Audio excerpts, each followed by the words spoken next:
Some seem to believe that refusing to be friends with reactionaries is somehow virtuous. These people are mistaken. Refusing to be friends with reactionaries is not virtuous. Such a thing only serves to further isolate and alienate, things that go hand in hand with maintained and increased extremism. Feelings of isolation and alienation are very often the fuel of reactionary politics. The idea that refusing to be friends with reactionaries is somehow virtuous serves only to discourage those who are not reactionary from being friends with reactionaries. The consequence is increased extremism.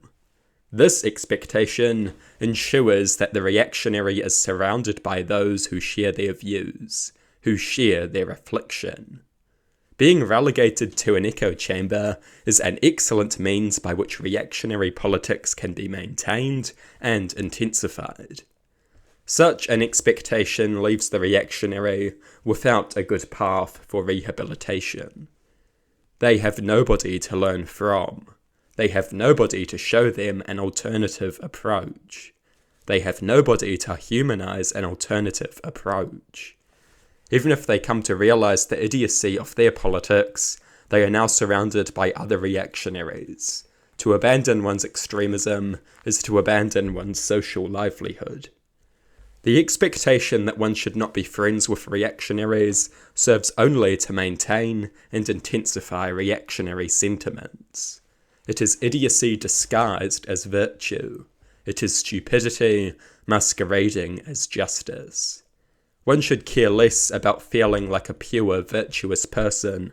One should care more about being a practical, virtuous person. Sometimes that requires getting one's hands dirty to de-radicalize people. It is not always pleasant, but very few worthwhile things are. If what you are searching for is a sense of untainted, clean righteousness, then you don't have a place in politics. Such feelings can only be induced by behaviour that could be and should be described not as virtuous, but rather apathetic, amoral, and often immoral.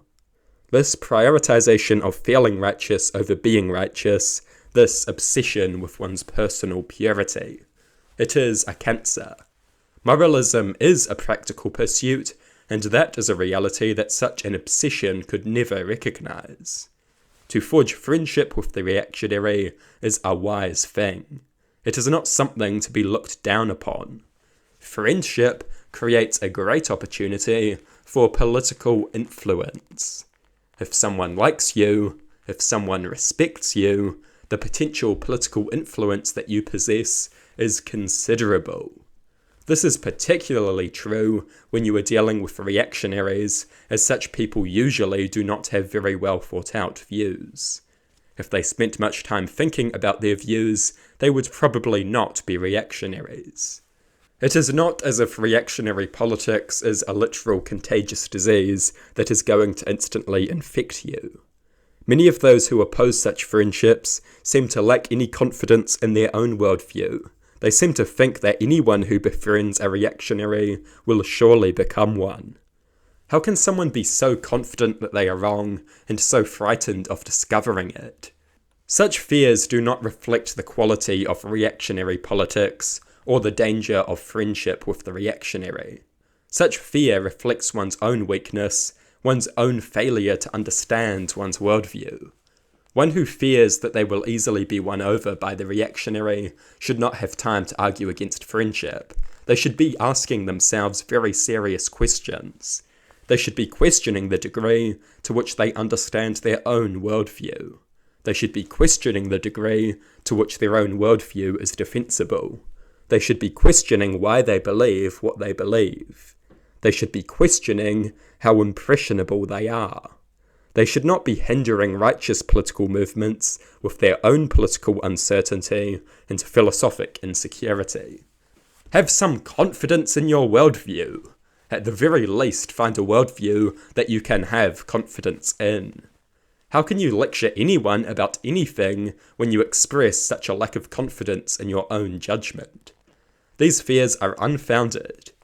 If you think being around reactionaries is going to convert you, then you should be having a long hard think about the extent to which your own views are justified and considered defensible and rational.